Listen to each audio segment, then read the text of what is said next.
once, but my ass. I'm only 4. Bonjour, Monsieur Pussycat. Cracking toast, Robert.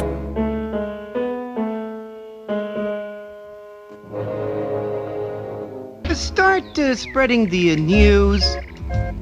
Hello, everyone, and welcome to the short podcast about short films. I am your host, and we are discussing the Academy Award for Best Animated Short. Today's episode is about the 82nd year of the award at the 86th Academy Awards, which celebrates the films of 2013. Today's guest is one you all know very well. You last heard him talking about the Chub Chubs and the nominees of 2002. Please welcome, for the 10th time, Christof. Hello, Christof. Hello, I'm so happy to be back to talk about this very exciting year of the cat. Who am I kidding? I'm just here because you needed to fill some room and thought I would be not very much complaining about doing a very mid-year of the category. Yeah, it's like I was a bit surprised after I betrayed you last episode, tricking you into talking about the Chub Chubs. Uh, but you did still fall for my tricks yet again. And actually this time you willingly decided to talk about this year. But I think this is going to be a better year than the last one was. And I think we're going to have some more fun talking about these films. Even It's more fun than the balance year even because I think like even though balance is fun to talk about, there's two duds that one. I think we have enough good ones here. Yeah, I mean, I like most of these films. I don't have very strong feelings about any of these films. So, even the one that I hate, or I don't even hate the one that I hate. The one that I dislike is not one I dislike so passionately. I'm probably not going to rant about it. Maybe I will. We will see. Hmm. But before we get into anything, just quickly remind us, what is your familiarity with the best animated short category? Well, I am your resident guy you make this podcast for because, as you mentioned recently, I've seen them all. I listened to all of your episodes. So basically, I'm a bit familiar with everything here. Let's say Yeah, this. yes, you are not only the most frequent guest, but also the number one fan of the podcast. You listen every week. You tell me when I forget to upload an episode on time, and it's just like you're really the person I make the podcast for after myself, of course. But even then, I don't even listen to the episodes after I record them. I just put in the intro and send it off. But yeah, we'll just move on ahead now. But before we even discuss the short films today, hey, and this is a short film centric podcast, but there is also a best animated feature category at the Academy Awards. So to be fair to them, Christoph, I will list off the names of the nominees for best animated feature this year, and I want you to tell me in just one word what you think of them, or simply say you haven't seen it if you haven't seen it. Are you ready? Does anyone ever actually stick to the one word restriction? Because it seems quite arbitrary. I think some people do, but a lot of people try to expand upon it. It's sometimes it varies per person, let's say. But are you ready?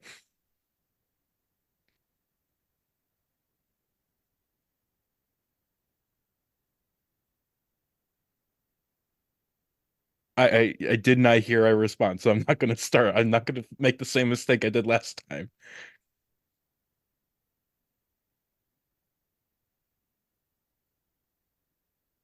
Or wait, did you actually cut out or something?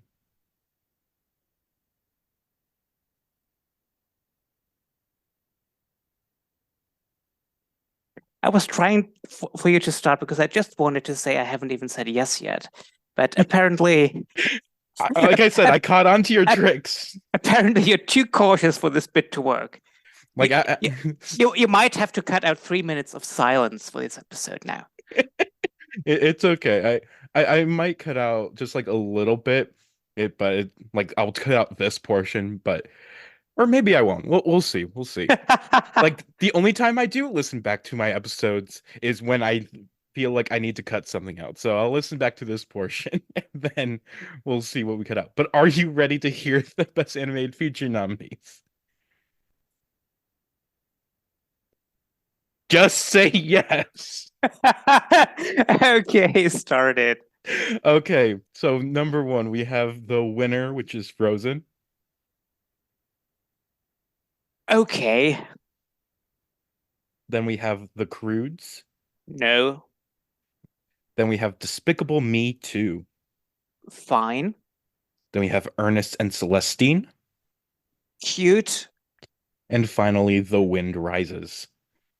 disappointing. Really? Oh, Yeah, I don't like The Wind Rises. I don't know why. Within the body of work of Miyazaki, it's one of my least favorite films. it's interesting. I don't think I've known a person who didn't like it before, but that's good to know, even though you're wrong. But we will move on and get into the nominees this year. Our first nominee and the year's winner is Mr. Hublot, directed by Laurent Witz and Alexandra Espigares. This is the first and only nomination and win for both Witz and Espigares, and for both men, this is pretty much the extent of what their Wikipedia pages tell me. So let's start our further dig with Witz. He has a LinkedIn page that gives me a good idea of his career path. He went to l'École des Beaux-Arts de Metz, or the Met School of Fine Arts, getting a degree in art and graduating in 1998. From there, he hopped around a variety of animation companies, mainly specializing in 3D computer graphics, being either an animator or a modeler. The companies including Ex Machina, Onoria Pictures, Amazing Paris, and Studio 352. That final one, Studio 352, seems to be where he found the most success, becoming a first assistant director and then an animation supervisor, though he left there in 2007. From what I can tell, he left Studio 352 to found his own animation company called Zealot Productions, which I think also has a subsidiary called Watch Frame, with Vince being the head of both, though I'm not sure if he's always been that or if he worked his way up to that. In either case, these are the two companies that were involved in making Mr. Hublot. And I'll briefly mention that these two companies have since made a variety of French-centric films, commercials, and other animated ventures, as animation companies do, with their most recent project being two upcoming feature films called Into the Wonderwoods and Benjamin Bat, with Vitz personally only making a short film called Cogs and a TV series called Barababor. For Alexandre Espigares, he went to the National School of Arts and Crafts in Luxembourg, getting a degree in 2D animation, yet still found himself getting hired for 3D animation because that's where the industry was at. And rather than just a list of companies, Espigares has been kind enough to provide us a list of projects he specifically worked on, as well projects he worked on as well on his LinkedIn page. And since Espigares never founded his own animation studio, his career summary does just become a list of credits. So, for things he's animated on, it includes Dougal, the animated feature film 9, Star Wars The Clone Wars TV show, Happy Feet 2, Now You See Me, Iron Man 3, the Kanye West music video Black Skinhead, Destroy All Humans, Darksiders 3, and he has directed a feature film, that being the Netflix adaptation of White Fang, and is currently working on another undisclosed feature film. Two men who are successful in their fields, congratulations to them. But let us rewind now to 2012. Laurent Witz sees sculptures by Stéphane Hullot and gets inspired to make a short film based in a world like the characters he makes. He originally gets he originally worked with Hullot to make the story, but that first story didn't get picked up, so Witz reworked the idea and got an idea that eventually worked. He wanted to create a mix of a story that's simple yet still poetic, and then found little elements to add in. A man with OCD, a story about a man and his dog, adding more and more to the main character and the story until the film was complete. They really tried their best to keep the focus on the emotional aspects of the story rather than just the technological world they've built around him. And by the end, they were a little uncertain as to whether they balanced the film well enough, but of course, with the film's success, it seems they succeeded. Mr. Hublot is an inventor who lives in a steampunk world where nearly everything and even every person is a machine. He spends his days inside his home, typing on his computer and making sure everything is tidy and organized, but he keeps getting distracted by a stray dog across the street. One day he thinks the dog might be in danger and, despite his instincts, rushes out to save it, only to find the dog was never in any danger. Regardless, he takes the dog into his home, and over time, as Mr. Hublot takes care of the dog, it becomes too big for his small apartment, and it's clear changes need to be made. And one final note, I usually like to mention anything notable that happens during the Oscar speeches or presentation, and this year was presented by Matthew McConaughey and Kim Novak, with Novak's appearance being one of the major talking points of the ceremony after the fact. Not just that she appeared at the ceremony, but rather many people commenting on her cosmetic surgery and the general awkwardness of the presentation. Novak was, of course, deeply hurt by the criticisms and later released a statement tearing down everyone who mocked her, including a certain US president. She does explain how she regrets the fat injections and admits that taking Valium on an empty stomach before presenting at the Oscars was not a good idea, but also comments on the beauty standards for women and the overwhelming cruelty of social media. That being said, Christoph, what did you think of Mr. Hublot?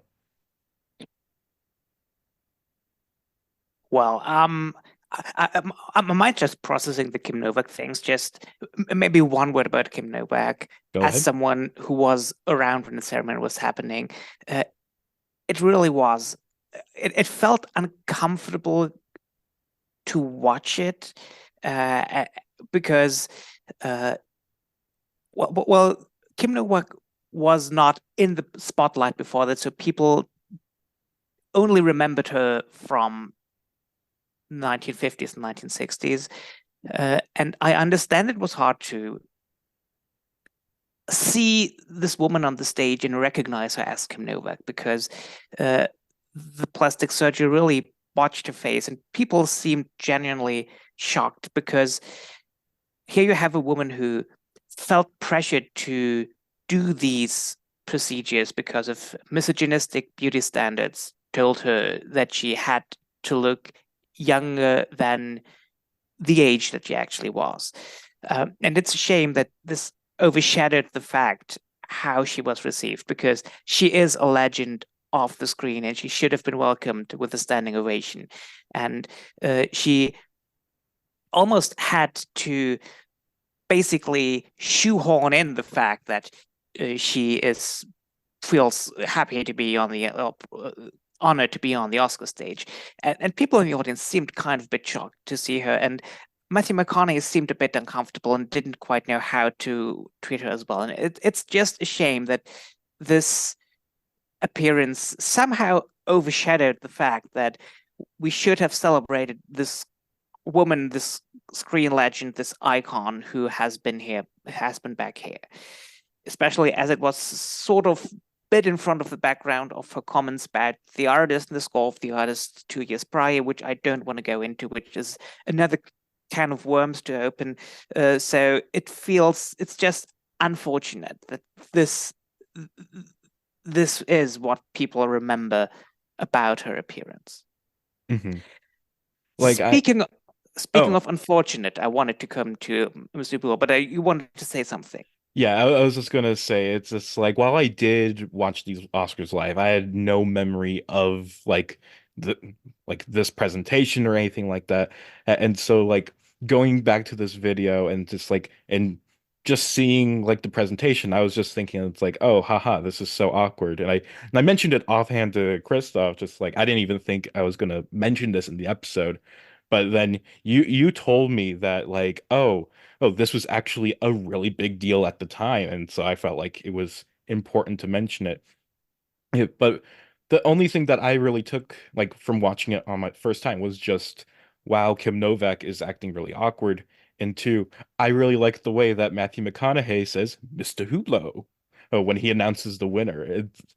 But it's like but then reading more and more into like the response that Kim Novak got and her response to the people, everybody commenting her and like the way she looks back on it and like 10 years later, because there's been some recent interviews with her like reflecting on this moment.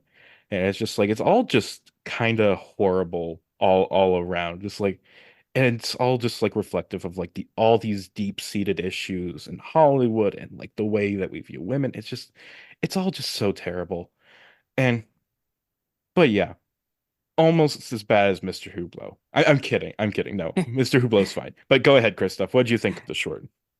Uh, I first of all, Mr. Hublot looks fantastic. It creates this steampunk retro world, which is it looks fantastic. The world outside the apartment of Mr. Hublot is a world I could spend an entire feature film in and would love to explore.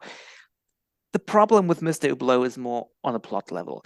You mentioned that Mr. Hublot has OCD, although it's more of a depiction of OCD by someone who only knows about OCD from seeing sitcom characters who have it.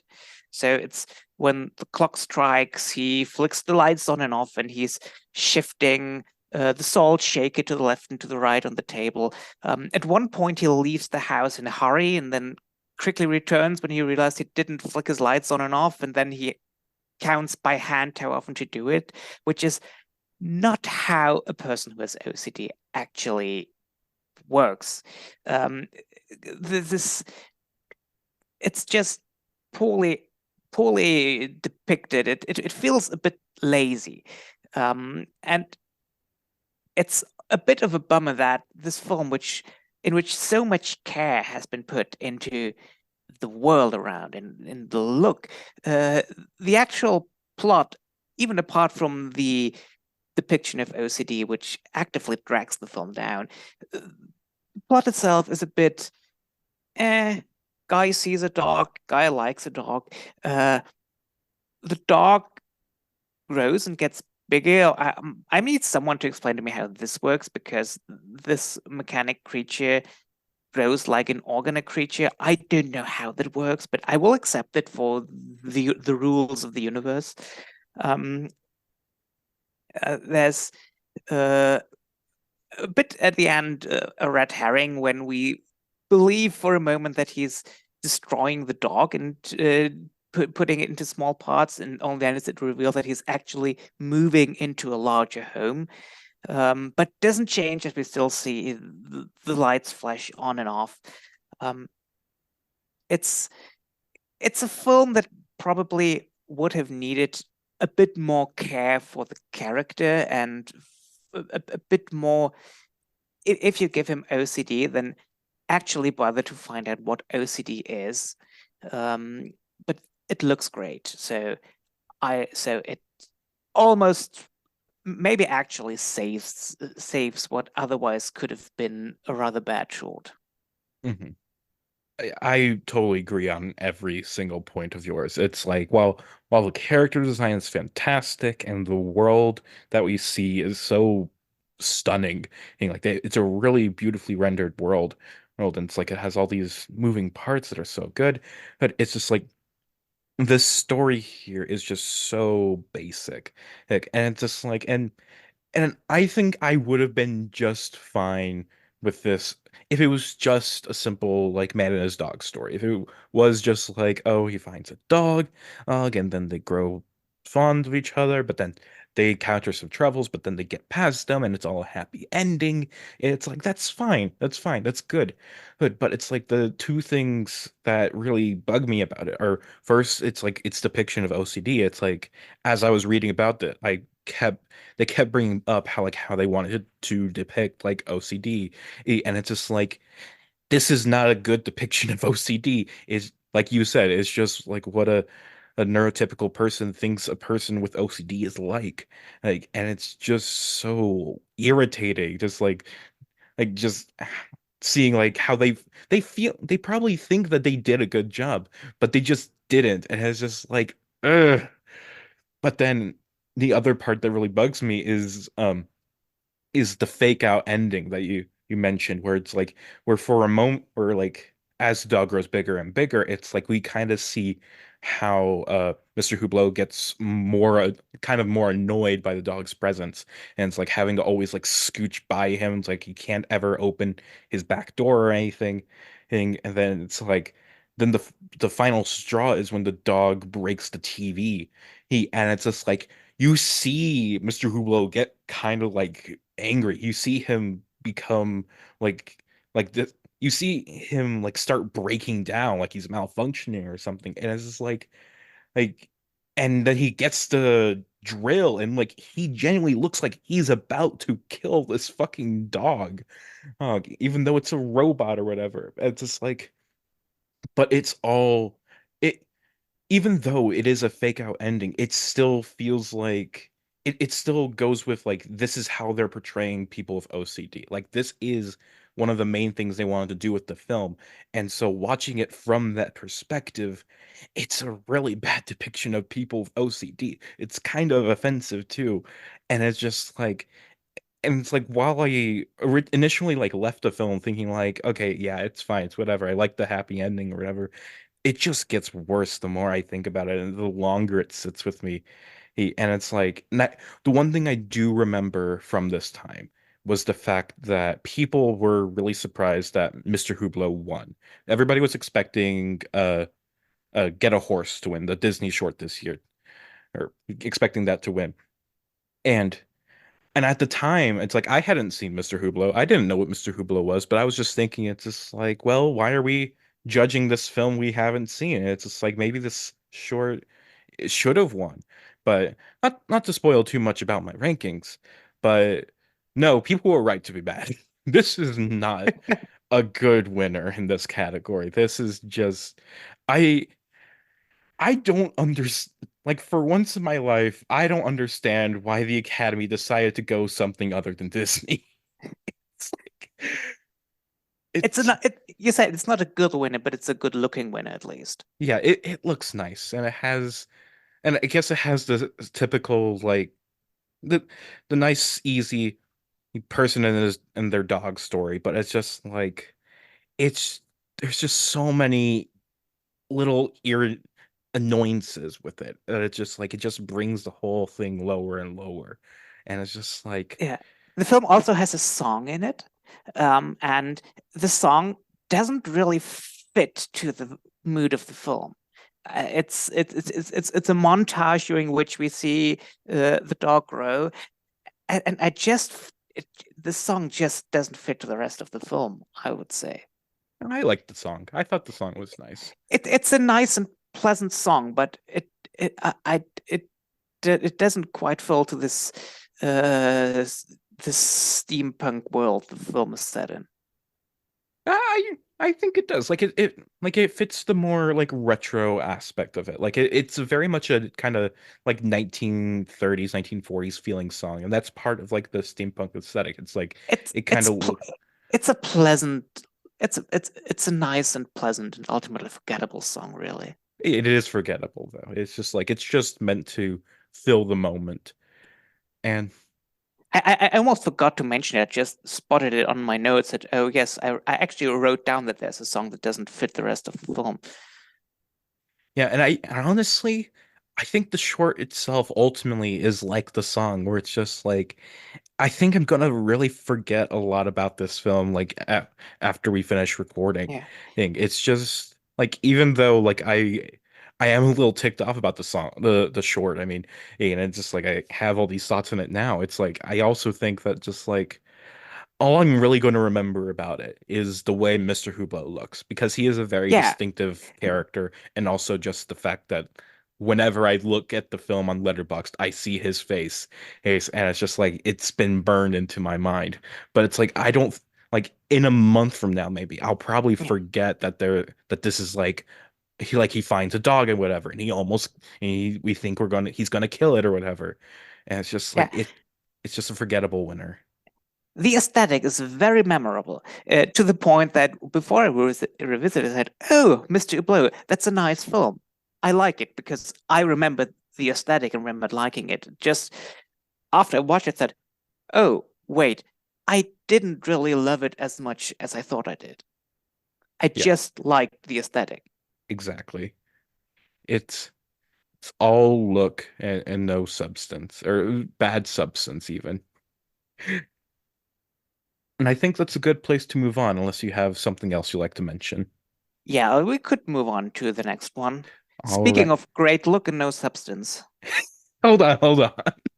Our second nominee is Feral, directed by Daniel Sousa. This is the first and only nomination for Sousa, as well as composer and producer Dan Golden. Sousa went to the Rhode Island School of Design, graduating in 1994, and has spent his time split between animating and educating. He worked at Olive Jar Studios, a claymation company famous for making idents for MTV from 1995 to 2001, and since then had worked independently. For his education career, he's worked mainly at his alma mater, the Rhode Island School of Design, though also has stints at the Art Institute of Boston and Harvard University. Sousa seems to make his films largely alone and solely short films. He talks about how the short film medium allows for films that are more abstract in format. With features, you really begin to need a story to keep an individual to keep an invested audience for the film to really work. But for a short film, especially if it's under 10 minutes, you can get away with a lot more and provide an experience that's more poetic. From his website, Sousa uses animation and themes commonly found in mythology and fairy tales to examine archetypes of human nature and the inner struggles between our intellects and our unconscious drives. Rather than following conventional narratives, he approaches filmmaking from a painter's perspective. He focuses on states of mind, evoking the fragility of fleeting moments, memories, and perceptions. His early works, including today's nominee, tend to focus on what really separates humanity from animals, while his two most recent works, Kape'emahu and Icon, are films about Hawaiian folklore with queer themes, with the former being about gender nonconforming deities, and the latter about a homosexual love story between a warrior and an octopus turned human. We love to see it. With Farrell, Sousa found himself drawn to this sort of mythologized idea of childhood, how society views childhood as being in one of two states, pure or feral, angelic or demonic, innocent or corrupted. In Feral, a child is found in the wilderness and taken into the city. The boy is fed, groomed, clothed, and enrolled into school. However, when he's bullied and starts to scare the other children, he gets locked up in a barn. When the man who found him comes to take him back home, the child runs back to the forest. So I'm going to start by just saying my original thoughts on the film back when I first watched these nominees back in 2020, which was that I didn't really care for this film. I thought it was boring, and while I did like the aesthetic, it just kind of was just didn't get me as much as as other similar kind of creepier short films in this category do, in the same way as like Labyrinth or The Sandman. But on this rewatch, and especially after reading more about Asusa's intentions with the film, I found myself really excited to rewatch this film. And it's a film that, like, even though I didn't like it, the images in the film like really stuck with me. I guess kind of like you with Mr. Hublot, it's like you were really excited to, or not, maybe not excited, but you were interested to go back to it because you remember the visual aspect. And that was me with this. There's all these different shots I remember from it that just kind of burn into my mind. But this, but unlike you with Mr. Hublot, I loved this one on a rewatch. I found myself just so emotionally invested in this child. Old, and even though the story is simplistic, like it is just a very simple uh, person who was raised outside of society, is brought into society and can't fit in.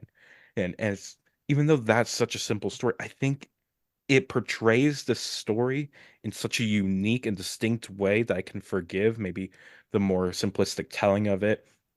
And like I said, there's and uh like Seuss's backstory was saying, it's like he there's some really like poetic scenes and elements of this film that I thought just brought so much to the film itself that just made me fall utterly in love with it.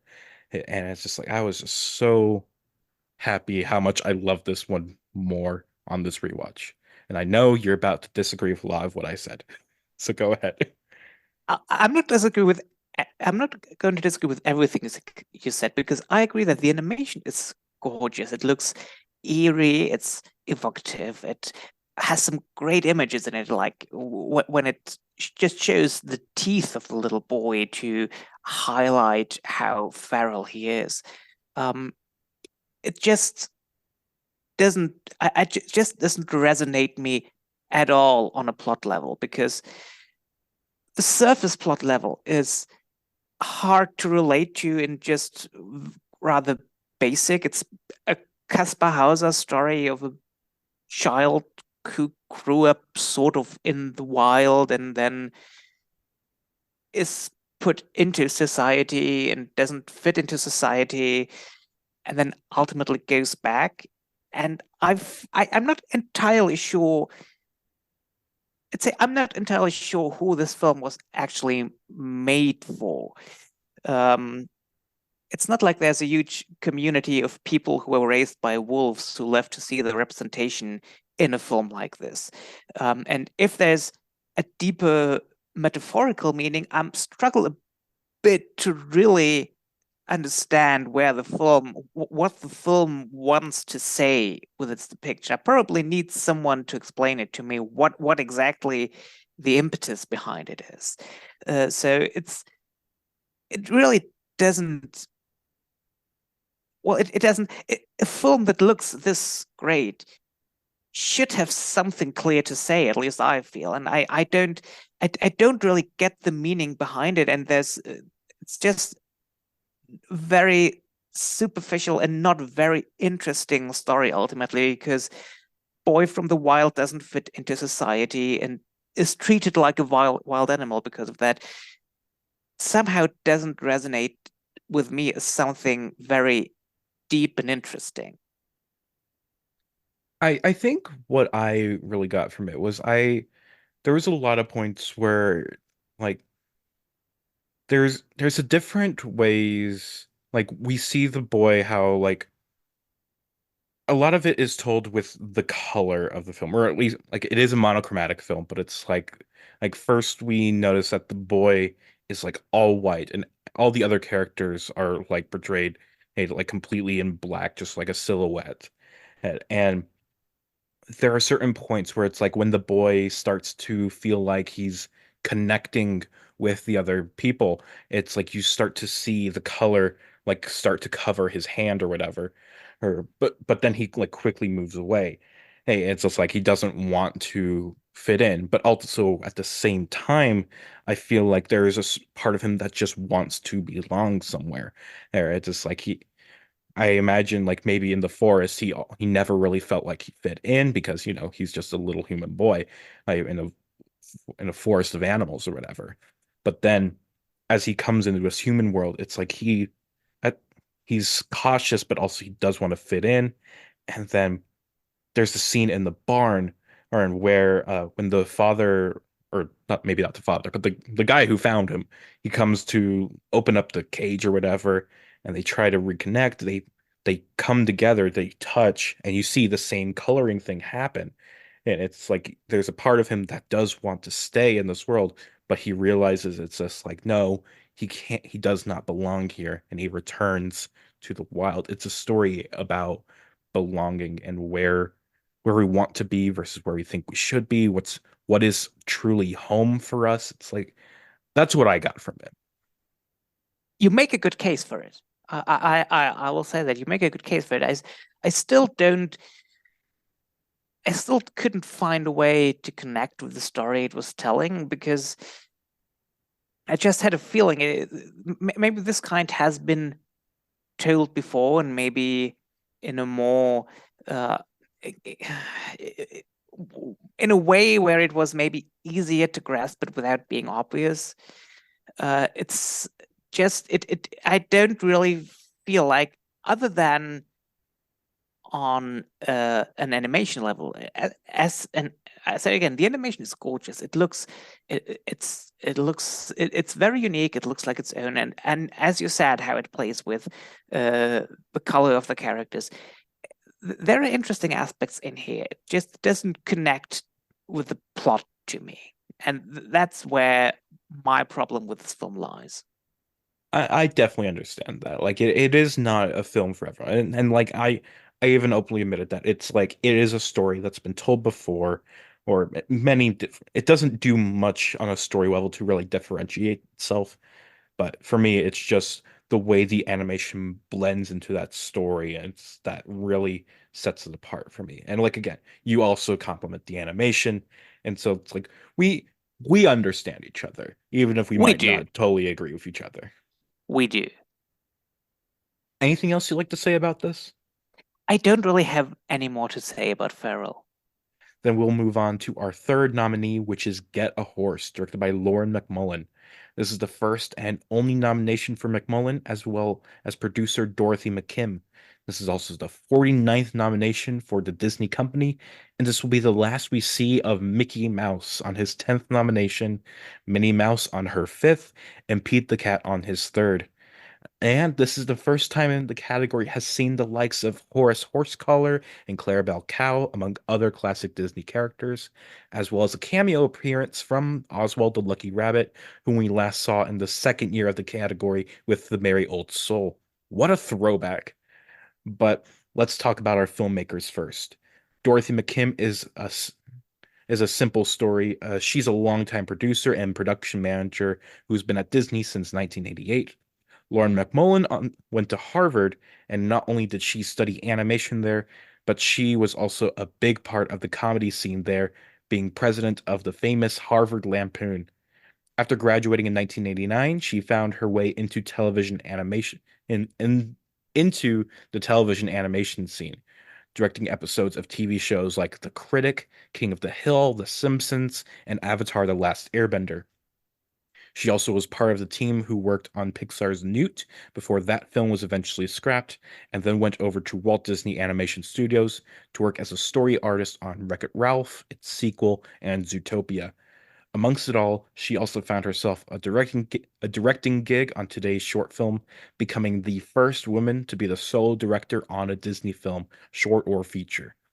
I really wish there was more to say about her career, something upcoming, but I can't find anything after Ralph breaks the internet. I hope she's doing okay, either taking a well-deserved break or working on something new that there just hasn't been anything released about. But let's hop back to Get a Horse, which itself has a fascinating story. McMullen talks about her love for the original Mickey Mouse being not just the origin of the film, but the origin of her career, how watching those black and white Mickey shorts taught her animation. She likes the character because in that era he's more of a mouse and less of the man boy he becomes later, and he's allowed a fuller range of emotions. She eventually developed a concept of bringing that Mickey Mouse into the modern CG landscape, bridging the old and the new, and that was it. There wasn't a story beyond that when she pitched to John Lasseter and Edwin Catmull, but they liked it. As the short went on, people working on it would ask McMullen who was going to win out in it. Will it be 2D or 3D? But she explains that they're both viable mediums. And of course, they ran into the ear problem. Mickey is always animated with both ears facing the camera, being in different positions depending on the angle. This is very easy in 2D animation. You just draw the ears how they should look, but very difficult in 3D, with their solution essentially having each ear be its own rig on the model, like two satellite dishes upon his head. One of the most beautiful parts of making the film was while there were two different crews, with some working in 2D and some in 3D, the two groups needed to work in tandem for the later sections of the film where characters move between the two worlds so quickly, with which itself represents the film's message about the mediums not being in competition with one another, but should be seen as equal tools in the animator's arsenal. Perhaps the most interesting part of the film is the voice work, because it's all done with archival audio of Walt Disney for Mickey, Billy Bletcher for Pete, and Marcellite Gardner for Minnie, with one line from Jimmy McDonald. However, in one moment of the film, when Mickey goes into 3D for the first time, he exclaims the word red. Walt Disney has never said the word red in a Mickey Mouse short, so they had to scan the shorts for the right sounds at the right intonations and just Frankenstein them together so that they can simulate what it would have sounded like if Walt Disney had said red in a Mickey Mouse voice. And while it's a lot more effort, it is a lot more satisfying than using an AI voice generator.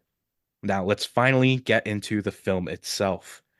Get a Horse starts as a standard 1920s Mickey Mouse short. The bandwagon, led by Horace Horsecollar, goes past Mickey's house, and he excitedly hops on, with Clarabelle Cow and Minnie joining soon after. However, Pete comes up behind them in his horseless carriage, with his horn shouting, "Make way for the future!" He then sees Minnie and, of course, tries to steal her. In an ensuing battle, Mickey and Horace suddenly find themselves flung out of the screen and into the movie theater, into a movie theater screening, Get a Horse, with Mickey and Horace now in 3D. Mickey must now find a way to get back into the screen and save Minnie from Pete, and perhaps cause a little bit of mischief along the way. Christoph, what did you think of Get a Horse? Well, your loyal listeners know one thing. When I am a guest on your podcast and we discuss a Minnie Mouse short, I am starting a rant at what an awful, awful character Minnie Mouse is and how much I hate everything about her.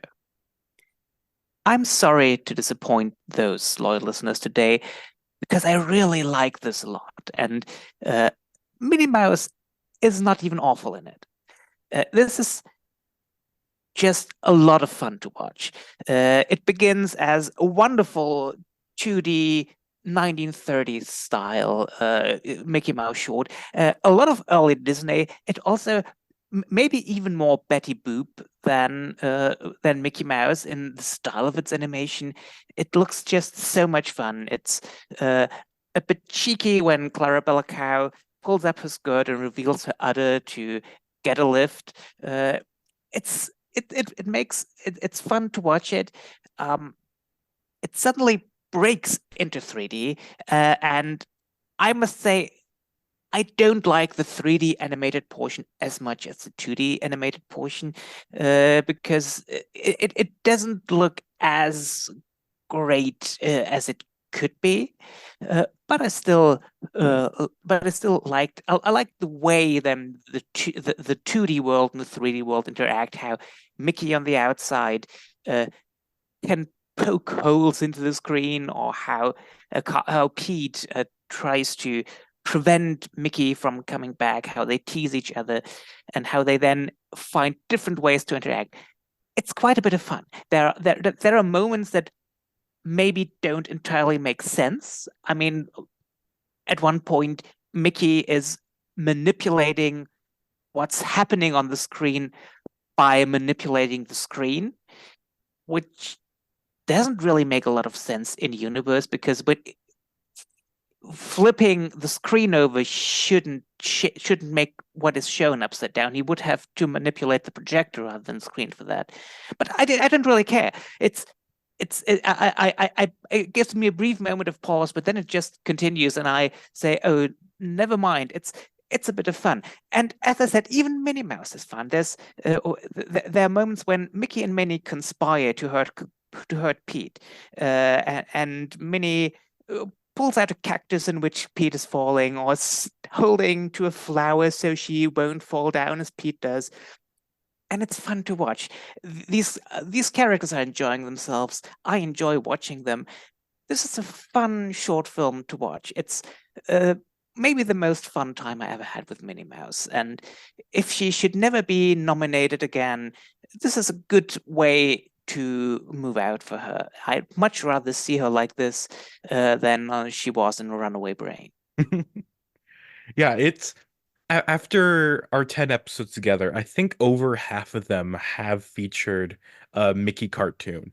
And it's just like, so often have we gone on rants about how much we hate Mickey and Minnie. But then it's just like, in this last hurrah for them, we finally found something that works. And it's like, while technically it's like, maybe there isn't that much more personality given to them, especially with regards to Minnie. They make up for it by just making her active. They make her have jokes. It's just like they make her likable. And it's like same with Mickey too. He has such a great energy. But yes, I absolutely fully love this film so much. I think it is absolutely hilarious throughout. I love they replicate the 1920s 2D style so well. It's actually kind of insane.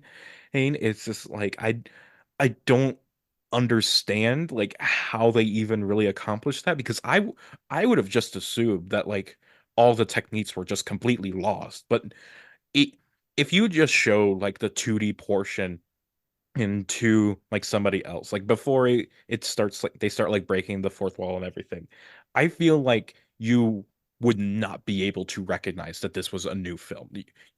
They would be totally like it would fit perfectly right in with the rest of them, which is just such an amazing feat that it's like you have to applaud them for it. I But then think it's just Clarabella flashing the audience is not something you would find in the 1920s or 30s. Oh, I mean, the 1920s also were kind of wild sexually, but that would probably be a bit too wild for a Disney cartoon. I I disagree. I think that those early shorts were rather rude. They had those kinds of moments. It's like you had like these little like kind of sexual like hintings. It's like because at that But it's point a bit it's more than just hinting. I mean, it basically looks like she's showing four penises. it's innuendo. It's like it, and also at that time, it's like animation wasn't solely for children. It wasn't viewed as like an art form specifically to cater to children. That only happened with later Disney when they started making all these fairy tales. And it's just like, but at With this later time, Disney and other nominees we might be talking about later. perhaps. But um But yeah, it's like, but at this time, it was just a film. It was just this new medium where you could do anything in it. And it was just like, and they could make those kind of jokes. And it's like, because like everybody was going to come watching these movies anyway. But anyway, we're getting off track. I love the jokes in this film so much. I think I and I'm surprised how they were able to make good jokes like even in the more meta portion because usually like like with other films that try to do similar things or like where they have characters time jump, whenever they try to make kind of modern jokes, it usually falls completely flat.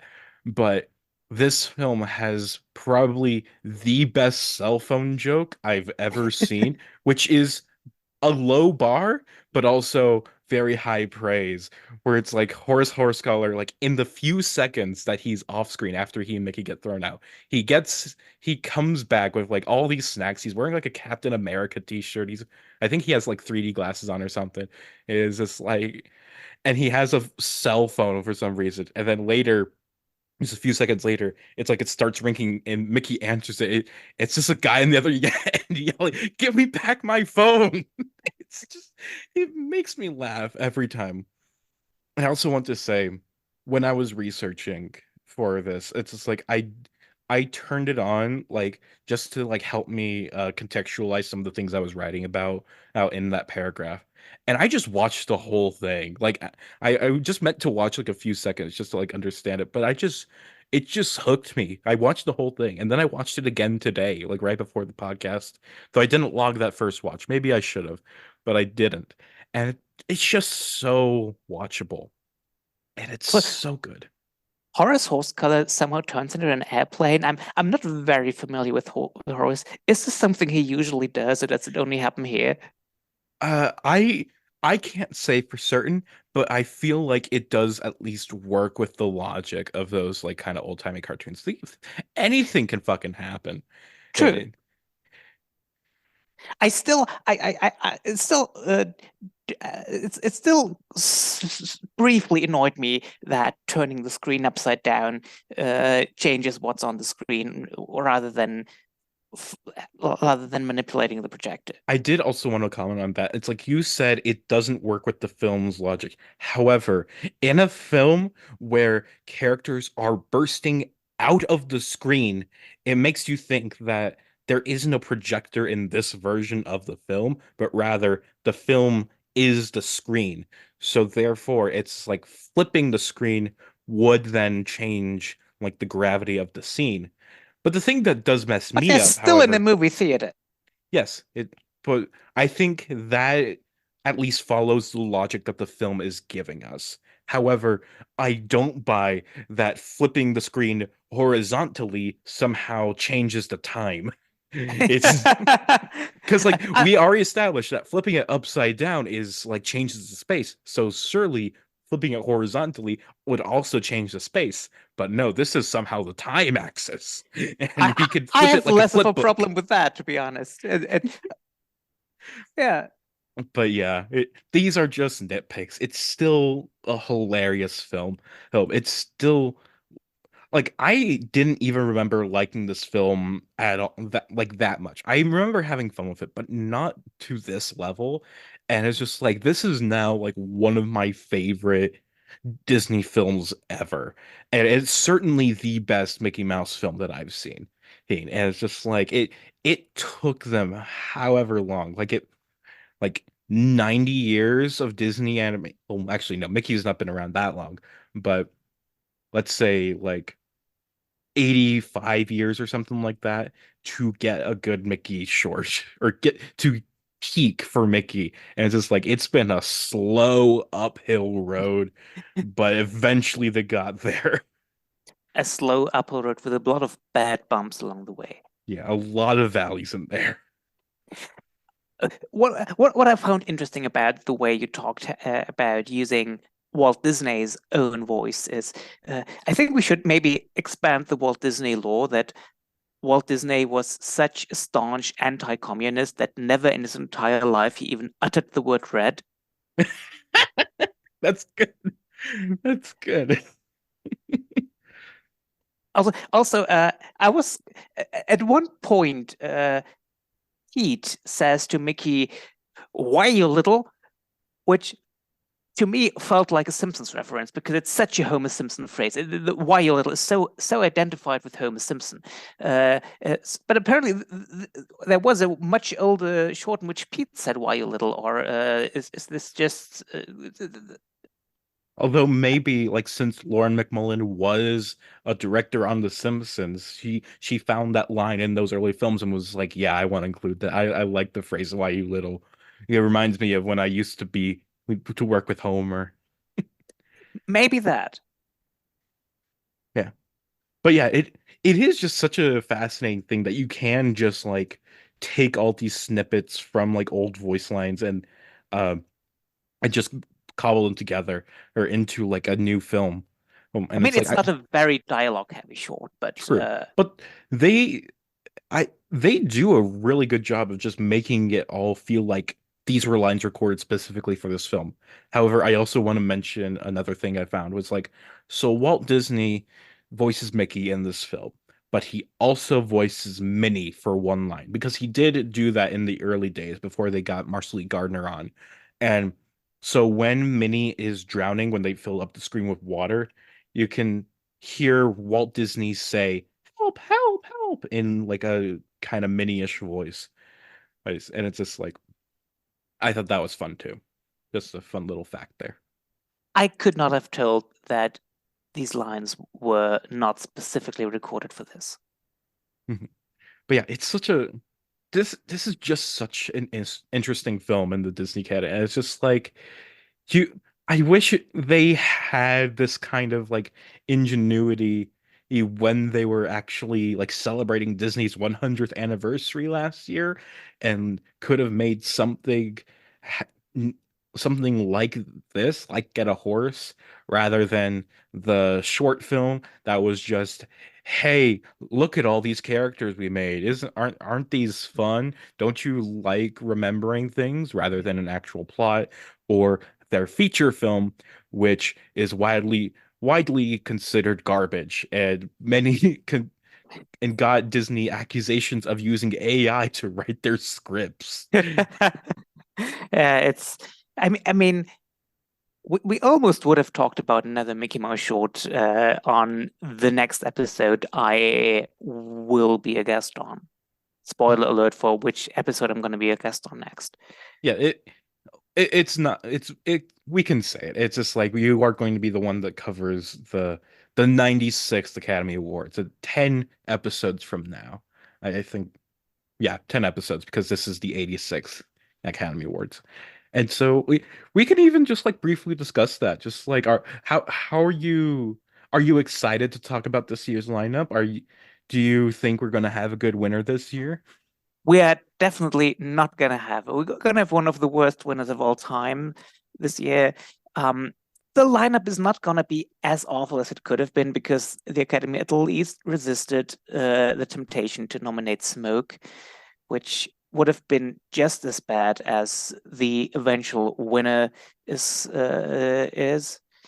We don't know for certain that the like this is recorded on January 28th, so this is before the Oscars this year. Yeah, but the John Lennon one is going to win. Let's not kid ourselves. I I think like I don't think one of the good ones is going to win, but I think there's a chance that Letter for a Pig wins. Yeah, although it says a lot that we consider Letter for the Pig one of the better options to win. I mean, it is still fourth. I still think it's a bad movie. It's still on par with the other films that were the worst of their lineup, yet still won, including If Anything Happens, I Love You, Windshield Wiper, and of course, The Boy, the Mole, the Fox, and the Horse. It's just like these, it would be right in line with them. But there just happens to be two really bad ones this year. And also there's I mean Once Upon a Studio would have been an interesting nomination just because so many characters are in it. There's one moment in which Peter Pan calls Minnie Mouse Captain, which made me think the only Captain Peter Pan knows is Captain Hook. So this he literally tell us that Minnie Mouse is a villain. But yeah, I it's I I think Peter meant it with respect. Like, come on. nobody should ever respect Minnie Mouse. That's how we got here in the first place. It's like the animators in Walt Disney did not respect Mickey Mouse, ergo you hate her. Okay, I understand. But yeah, I'll also mention just like how uh when we were just like fully expecting Once Upon a Studio to get nominated, you were telling me about how like I was going to have to like go into the short film and count every single character, point out who everybody is, and just to mark him as a nomination. But then I just told you that I would probably just count Mickey since he's the only character with any notable screen time in here. It's like Which is wrong because Goofy is a more notable character in the short than Mickey. maybe I would have counted Goofy too. I don't know. I would need to Goofy go back and screws rewatch up the it. picture. But the thing is just, and it's like, and that's also like something I could talk about with this one because it's like I do count Mickey, Minnie, and Pete, and then I do mention Horace and Clarabelle because they do get a bit of a significant moments in here. But it's like Clarabella shows her udders. yeah, and also Pete glares at her and he is disgusted because people are way too mean to Clarabelle Cow. She deserves more fucking respect from Disney as well. More respect than Minnie Mouse. Definitely. Yeah. And I feel like that's a common thing. I feel like there was another film at some point where we watched it and I was just like, damn, they're so mean to Clarabelle Cow. I think it was when I was watching some of the earlier shorts recently. But Clarabelle Cow just deserves more respect. I think they should make modern Clarabelle Cow shorts. Yes. Yes. Anyway, uh, anything else you'd like to say about Get a Horse? I think we said more about the film than I actually thought we would, but it's a fun film. Mhm. Take it from someone who usually doesn't like Mickey and Minnie Mouse shorts. Yeah, it's like us like unreservedly praising this film is the biggest recommendation that any of these short films could ever get. It's just like knowing our history with Mickey Mouse, it's just like what ending we get. Just what a perfect send off he has.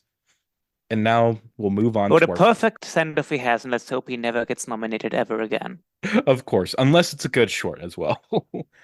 Like hopefully something better than Once Upon a Studio, which I liked. But then again, I'm just a person who would recognize all the cameos. But anyway, our fourth nominee is Possessions, directed by Shuhei Morita. This is the first and only Oscar nomination for Morita. He was born in Kyoto in 1987, and while he was always interested in art, he first studied architecture before finding himself working more in animation while at Kyoto University of Art and Design. He graduated in 2001 with an architecture degree, and 2 years later founded Yamato Works, where he made his first short film, Kakurembo Hide and Seek. The short was popular and got him more work on the miniseries Freedom, which was promotion for the 35th anniversary of Nissan Cup Noodles. His most internationally recognizable work would be him directing the first two seasons of the anime Tokyo Ghoul, based on the manga of the same name. From what I can tell, these seem like very notable things, but I am completely out of my depth here with regards to Japanese animation and especially anime. I barely know what Tokyo Ghoul is, but anyway, nowadays Morita seems to have two main works. He works with the animation studio Sunrise Inc., legally called Bandai Namco Filmworks, but he also is a lead designer at Studio Monaka, an architecture firm. Happy he's found a way to work in both of his passions. But let's talk about Possessions. The short is actually part of an omnibus film called Short Piece, comprised of four short films and a video game, meant to depict the history of Japan, with each short film taking place in a different period of Japanese history, and the video game taking place in modern day. Possessions originated from ideas about depicting the things we throw away and take for granted, as well as showing that all objects have a soul. But rather than making this a scary ghost possession story, he wanted to show a lighter side to the spiritual realms, specifically by depicting them as yokai, which, from my understanding, are sort of trickster spirits who like to cause chaos.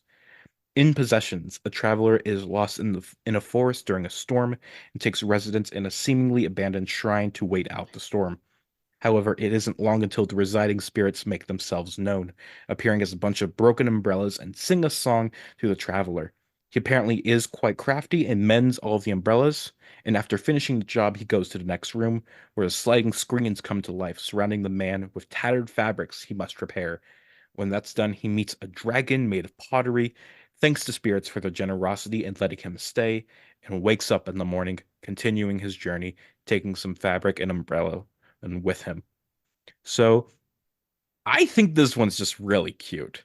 I think this is just a fun little story about this like wandering traveler guy who just so happens to be really good at fixing umbrellas and fabric, and he just has this fun little night with the spirits. It's just it reminds me of two things. One film by Hayao Miyazaki and one film by Isao Takahata. Reminds me kind of a Spirited Away, except this is much shorter and much less like fantastical, I guess. This is a lot more comedic. And it also reminds me of Isao Takahata's early film, I think it's called Gotcha the Cellist, where this cellist, he starts learning how to play music from these different woodland creatures. Whereas it's like, which is it's a very small film, but it's also just very charming. And that's what this is. It's just totally charming, even if the plot is kind of light. It just knows how to entertain. And it does so for its entire 12-minute runtime. And you can't really ask for anything more. Or I guess you can. You could ask for something a bit more deep, but also I think it does exactly what it wants to. And that's that's perfectly good. What about you, Christoph? I absolutely agree. I mean, this is part of the fun of this is that the guy is a big, tall, muscly guy who, if you just watch this, your immediate instinct is to say, oh, that's a samurai, because that's how samurais look in Japanese movies. He's big, he's tall, he's muscly. And then maybe you notice, strange, he doesn't have a sword. And then he just gets out the thread and the needle and he starts sewing stuff and sometimes pricking his fingers and saying ow. And it's just something you would not expect from a character like this. And it's just fun to watch this big, tall, intimidating, muscly guy with a thread and a needle sewing up a parasol. It has all this cute parasol creature at the beginning, which is a lot of fun to watch. As you say, it's very entertaining. I enjoyed it. It also looks great. There's a lot of color in it. I really enjoyed looking at this, and I was entertained by it. Mhm. And that is about all we really have to say about this because like we said, it's not really a deep film. It's just a good little piece of entertainment. And I agree. I love the little umbrella guy is the and his little song. And it's like and when this happened, I was expecting it like to just for there just to be like a series of different like little songs about each of the different things he has to fix. But no, that was the only song, and I was kind of disappointed. It is just like, and also I feel like if I did have to criticize it a bit, I feel like if anything, it's too short. It's too quick. And it's just like I would have liked at least like one more thing he has to fix rather than just umbrella, fabric, and then pray to the spirits and thank them. And it's like, yeah, we do meet the pottery dragon, but it's like he doesn't fix anything for it. He just tries to kill him. But then he prays and it's like it's all okay. Hey, and it's just like I wish there was a little bit more, and I also wish there was more songs. They should have made this like a full musical experience. But then again, that probably costs a lot of money, and they have other short films they needed to make. But maybe just get rid of the short piece idea and just make a whole film based around this. I don't know, but they made what they made, and what I'm they not sure. made is decent. Yeah, I'm not sure if I also think maybe if I knew a bit more about the mythology behind this, it would be more than just an entertaining little short, but also something possibly deeper, and it just flies over both of our heads because we're not too deep into Japanese mythology. Uh, Of course. but I I like it the way it is. And if you say you would have wanted to see him fix more things because you like things a lot more that are a lot more repetitive, maybe we should move on to the next short. If you want us to move on, we certainly can. If you want to just rush into that one. So our fifth and final nominee is Room on the Broom, directed by Max Lang and Jan Lakar. This is the second and final nomination for Max Lang, the first nomination for Jan Lakauer, and the second nomination for Magic Light Pictures, previously nominated for The Gruffalo. Room on the Broom is, again, a story originally written by Julia Donaldson and illustrated by Axel Scheffler. With this short, I imagine trying to replicate the international success of The Gruffalo. For Lang and Lakauer, the two originally met at film school at the Film Academy in Ludwigsburg. The two had dreams of working on films together, and so after making his first international success with someone else, I guess Max Lang thought he'd actually keep his promise this time. Though, in all honesty, Lochauer was still in school when The Gruffalo was being made, and Room on the Broom was his first film out of college. I guess it really pays to have connections. Room on the Broom uses many similar techniques to the Gruffalo, including the handmade real-world sets with the CG characters being placed within them, and also like the Gruffalo, we have an all-star voice cast, including Simon Pegg, Gillian Anderson, Rob Brydon, Timothy Spall, and Sally Hawkins. The one thing that is different from other Magic Light productions is that there is a human character in the story, which proved a real challenge. Like many before them, they realized that especially in CG, you can do animals, you can do toys, but by God, humans are impossible. Luckily, there is enough stylization with the character that they don't become horrific, though maybe I wish they were. It'd be more fun. Everyone remembers the tin toy baby after all, whether they want to or not. Room but nobody remembers the Room on the Broom witch. Speaking of which, Room on the Broom is about a witch with a cat and a broom and a cauldron, and as her day goes on, she keeps losing things which get found by different woodland creatures, who then ask if there is room on the broom for them, to which the witch says yes. And there's a dragon also there for some reason. Christoph, what did you think of our final nominee? Yeah, Witch on a Stick is this year's resident The Boy, the Fox, the Thing, and the Thing nominee, where a children's story gets animated by some British person and it's blown up to half an hour's length. Only that the Boy, the Fox, the Thing, and the Thing looks gorgeous, at least, has this thing going for it. Room on the Broom, it tries to blend a children's book animation with 3D, but it looks incredibly generic and soulless to me. It just don't appreciate the animation of this at all, at least most of the time. There's one notable exception. I think I really like the character of the cat. The cat, the only character that doesn't speak but communicates non-verbally. And I really had fun looking at the cat. Other than that, it's just very generic to look at. There's not much to see. And it doesn't have anything going on for it on plot levels as well. This is obviously made for very, very small kids who probably just aged out of the Teletubbies. It's an incredibly repetitive story. Witch goes on a broom, loses shit, lands, looks for shit, animal finds shit, repeat. So at one point, she's losing a bow in her hair, which is apparently so important to her that she stops all operations. And then in the end, the broom breaks in two because the frog is hopping on it. The frog, the very, very non-heavy frog, breaks the stick in two. And then she's chased by a dragon, and the creatures get into the mud and pretend to be a huge mud creature, which scares away the dragon. Yeah, and then they all throw shit into the cauldron, and a mega broom emerges with a nest for the bird and a shower for the frog and seeds for the cat and for the dog, and it's a super duper mega broom, and now they can all fly and fly happily ever after. The end. Only it takes 25 minutes to go there. No, it's a no from me. Yeah, it's not good.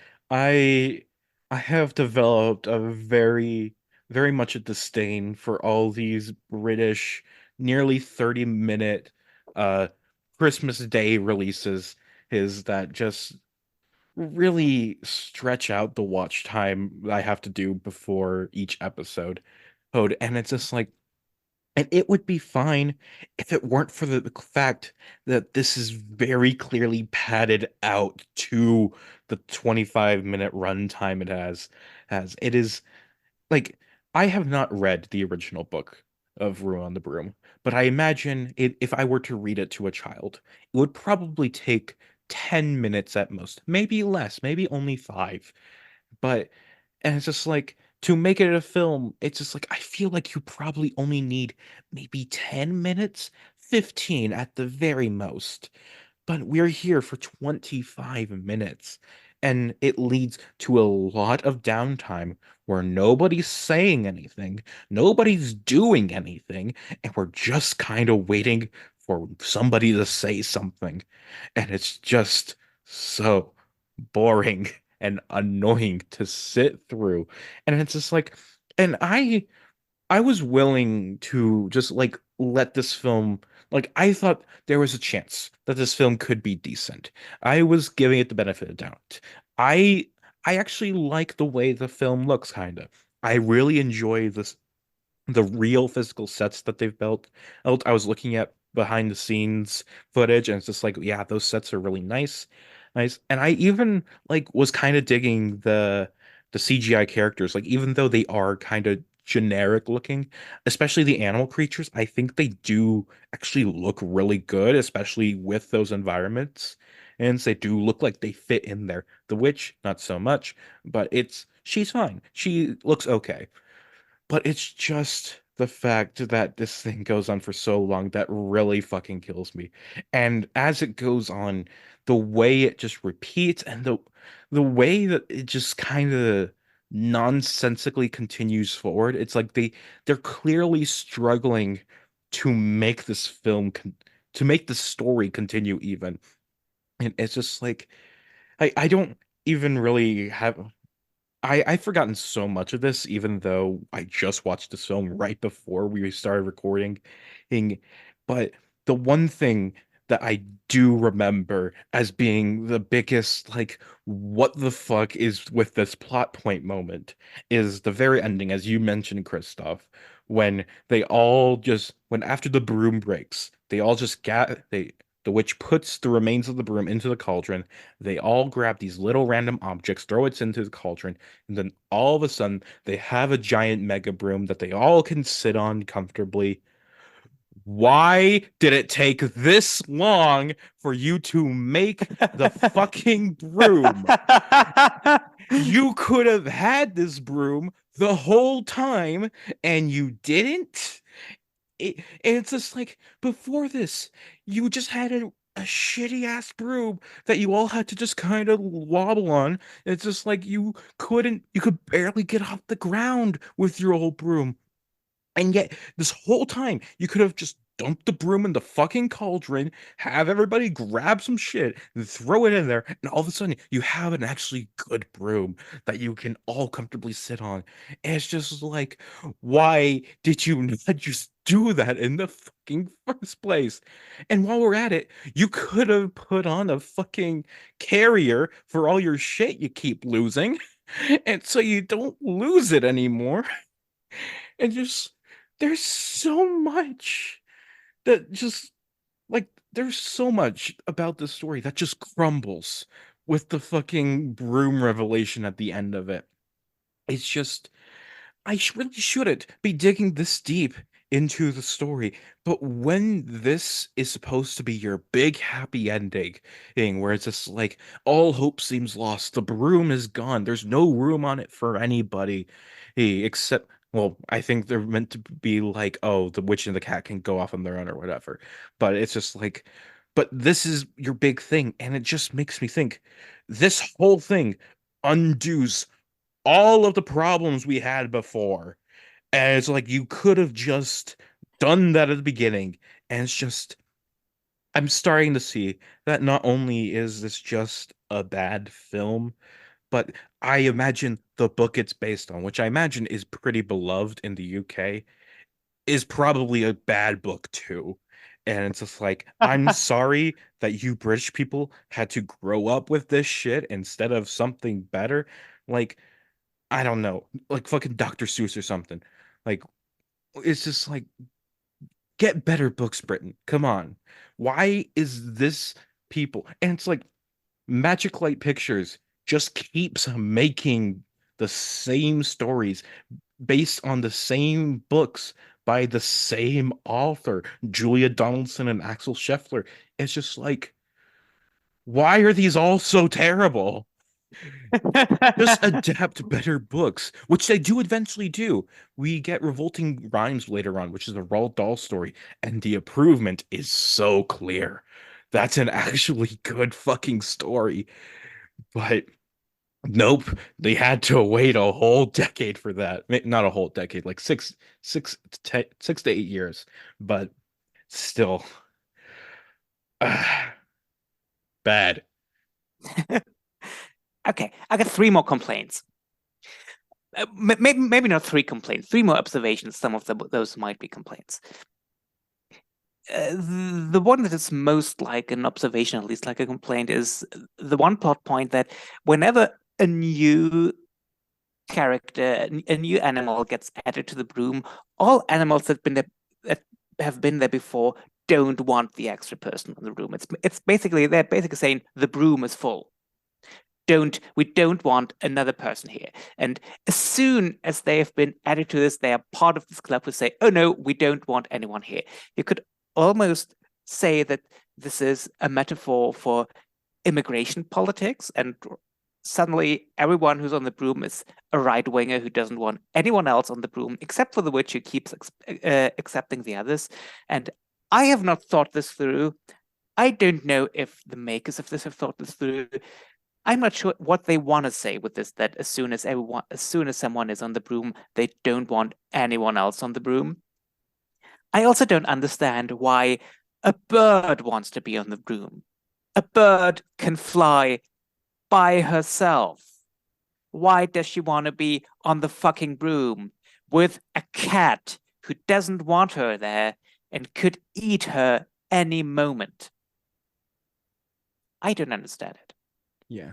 The bird did actually really confuse me. It's like, especially since like immediately after the bird like is on the broom, it's just like all of a sudden like when the witch drops whatever the thing was at that time, it's like she has to stop the broom and the bird is flung off the front of the broom and it's like it just starts flying. It's just like so you don't really need to be on here anyway, but you You're just just lazy. You're a lazy bird. exactly. And also I just want to say like in regards to like uh the way they're all complete dicks. Uh first of all, hate the cat. Cat's annoying. Cat is a piece of shit. Fuck the cat. And second, I uh love the cat as a character. As I said, he's the most fun to watch. and He's the most of a character. He's a spunky person. and second, with regards to the frog, like the frog is the last one they invite on. And it's just like I feel like I clearly at this point they should realize like there is enough room on the broom, especially with like just a tiny frog.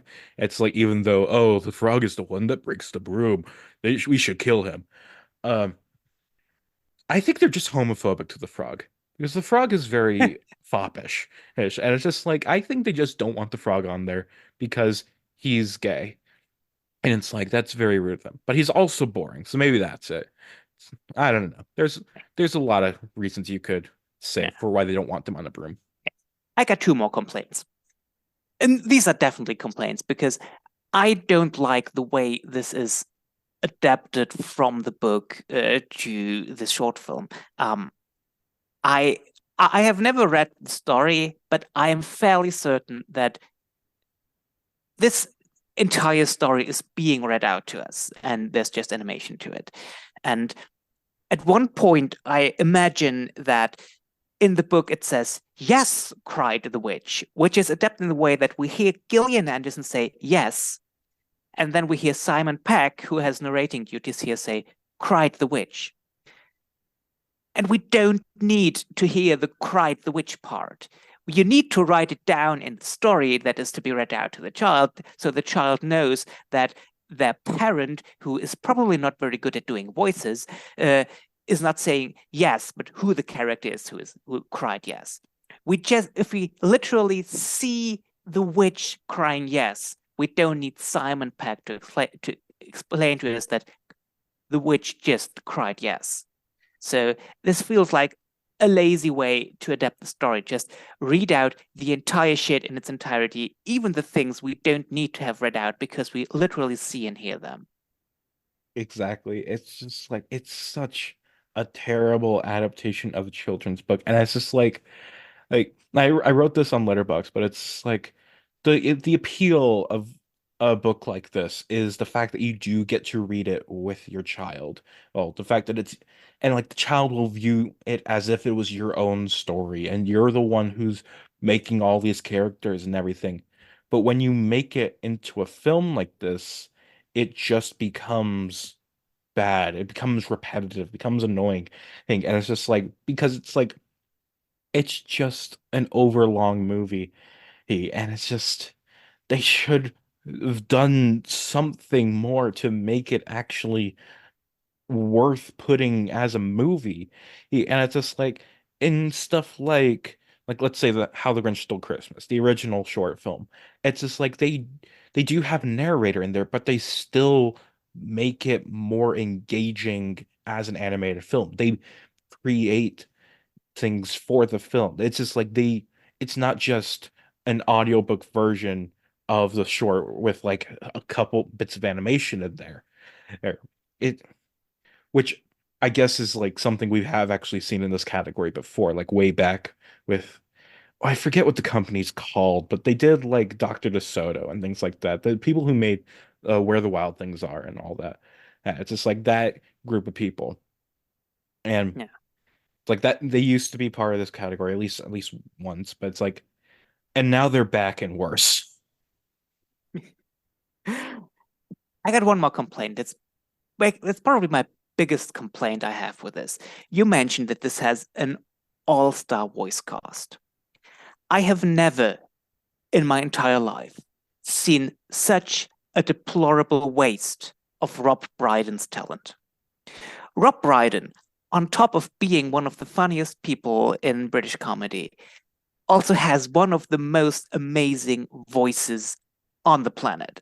He has an amazing speaking voice. He has a terrific singing voice. In this short, he is quote unquote voicing the cat, which is the only character without any speaking lines. So basically, all Rob Brydon does is making cat noises and laughing at one point. You have this great voice actor. He is also a voice actor on top of being a comedian. I think he started as a voice actor even before he was a comedian. You have this man with such a great voice, and all you have to give him to do is snicker as a cat, where he's barely recognizable. Why don't you let him narrate this at least? Let Simon Pegg do the cat noises. Give Rob Brydon something to do if you hire him. Why do you waste this amazing voice? I don't understand it. I mean, basically, Rob Brydon's name appears in the credits, but we don't hear him, but we should. Yeah, it's a waste of Rob Brydon. Although I don't like your Simon Pegg disrespect there. Like he at this time especially, like he was probably more famous than Rob Brydon. I mean, he's still more famous than Rob Brydon, but Of course. But Rob Brydon has the better voice. Let him. You should let him narrate. You should give him a song. Let Rob Brydon sing. Give him a Tom Jones thing. He could do it. Have you heard Rob Brydon sing? Do you know the part from "I'm Sorry, I Haven't a Clue"? I don't think so, but I have heard him sing. I did watch an early Joanna Quinn short where he sings in a very racist accent. I mean, the thing that defined Rob Brydon for me more than anything else is one of his appearances on "I'm Sorry, I Haven't a Clue." "I'm Sorry, I Haven't a Clue" is this British radio show which basically consists of funny people doing silly things for half an hour. And one of the games they play is called Pickup Song, in which they have to sing along to a famous song, but the famous song is put on mute after a few seconds. And so they basically just have to sing to keep singing, sometimes for up to a minute. And then when the song is put on again, they have to match the place where the song is. And there's this one moment where Rob Brydon had to sing Delilah by Tom Jones. And first of all, his singing is amazing. It's almost impossible to distinguish his voice from Tom Jones. The audience was really going with it. They were at one point singing along with him, doing the do do do do do do for him, and it's just amazing how good he is at this. And then the kicker is that when the song is put up again, he did not miss a beat. He's absolutely pitch perfect, and the crowd goes wild. And this is basically a way of showing that there's virtually no difference between Rob Brydon and Tom Jones when it comes to singing. And it's just amazing. And you have him here doing cat noises. Why?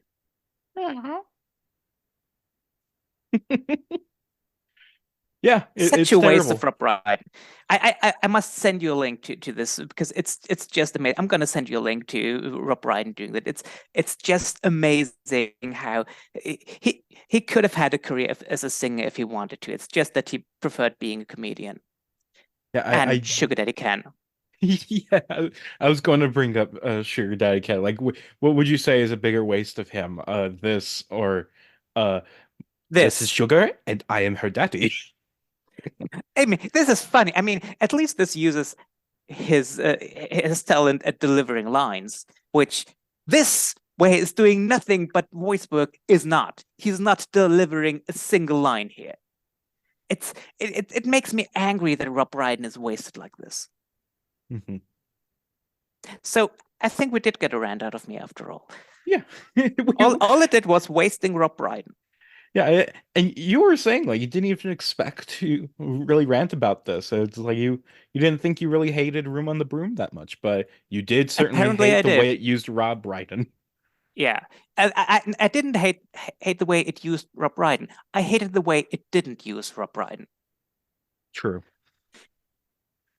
but yeah, and honestly, I didn't expect to rant about Room on the Broom that much because I was actually liking it for a good portion of it, but it's just like as the longer it went on, and it's just like and that stupid ending with the broom that just really like it felt worth ranting about just because this is just a stupid movie, and I need to get out my frustration at having to watch these terrible British television And specials. it goes on for so long. Just looked at my notes again.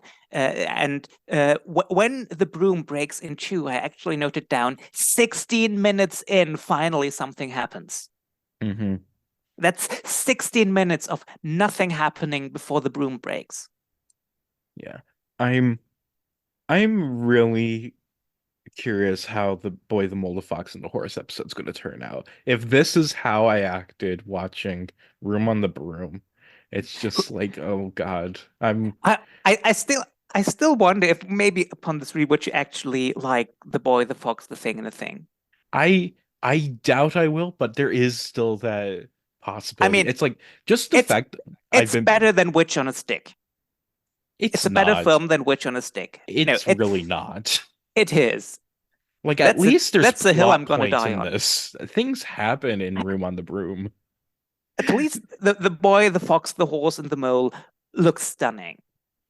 It It looks really looks fine. great. It's very clearly computer animated in a way that's distracting. And it's just like the thing that annoys me the most about like Boy Mole Fox Horse is like it is both plotless and just the most mind-numbing thing there is because all the entire script is just these generic platitudes that you'd find on fucking like pillows in fucking Walmart. Or and it's so stupid. But we have to get there when we get there. Yeah. And Who's perhaps gonna be your guest on that? I believe it's Ronaldo. So he'll get the first he'll get the joy of hearing my rant live.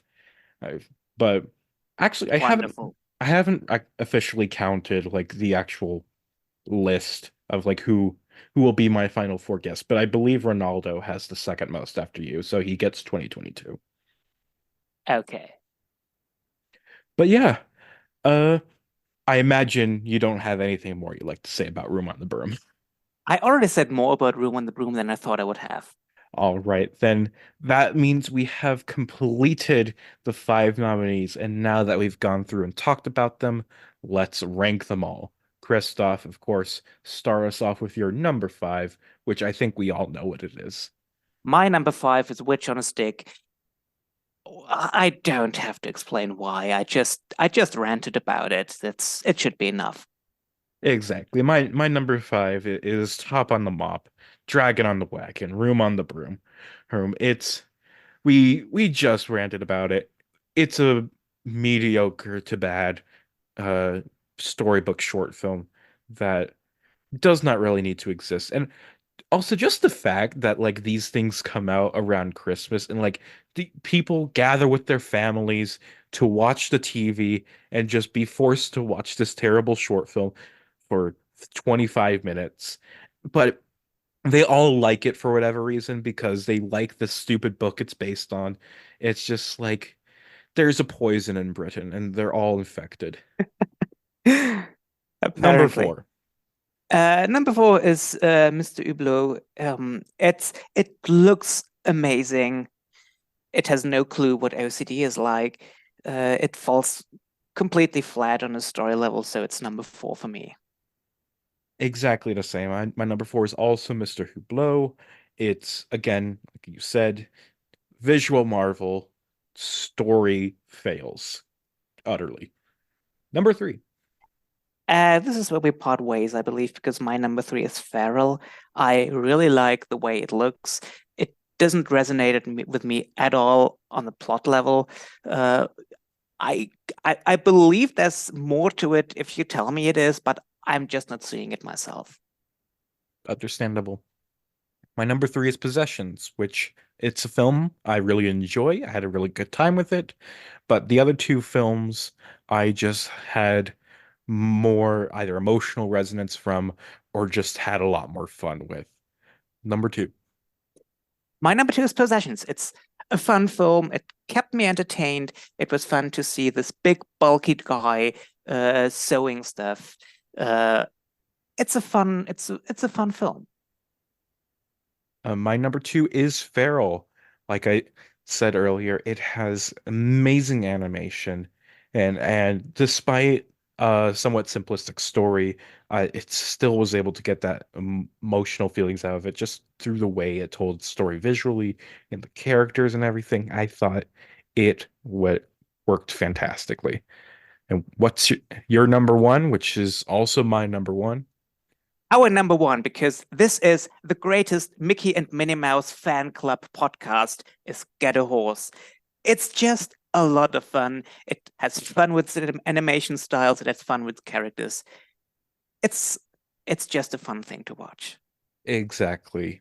Get a Horse is just fantastic. It is hilarious. It is a visual marvel. Just how the hell they actually got the 2D animation to look exactly like those 19. Also the sound design too, which we didn't mention, but it sounds exactly like those films do. Who it's just an absolute fantastic piece of Disney animation that I wish they could have met its on its level. Oh, but yeah, what a lineup this is. This is certainly a mixed bag. Yeah, a mixed bag with one film I discovered while talking about it. I hate more than I thought I would. Uh, Yeah, and truly unexpected winner, especially to people who have previously heard us talk about other Mickey Mouse shorts. yeah, and even it was an unexpected winner to me going into this because before this rewatch, my number one was Possessions, and now it's my number three. And it's Yeah, just like my Feral jumped up on a rewatch, Get a Horse jumped up on a rewatch, Room on the Broom fell a bit. my number one before the rewatch was Possessions as well, and Mr. Hublot might have been my number two, because I only remembered the way it looked and nothing else. So it really changed quite a bit my ranking. Yeah, Get a Horse, surprisingly great. Yeah, and Mr. Hublot surprisingly not so great. Exactly. And Room on the Broom, exactly what we expected it to be, really. Exactly. Uh, but yes, before we end our show, though, are there any final thoughts you'd like to share, Christoph, or anything you'd like to promote? I don't think people who listen to this probably know where to find me. I'm Christof and I on Letterboxd and so on and so on. So it was just a joy to talk to you again about this. Yeah, and we'll have one more episode together of the best animated short era of this podcast. Yes, and it'll be a real fun like wrap up to the whole podcast era because you were on my first episode and you're going to be on the last episode. So that'll Do do be do do do. Also, if that's one thing I want to plug, Google Rob Brydon sings Delilah. It's amazing. I sent you a clip. I want you to listen to it right after we stop recording. I definitely will. I will like you sent it to me on Twitter, I imagine. I will definitely Yes, I look at did.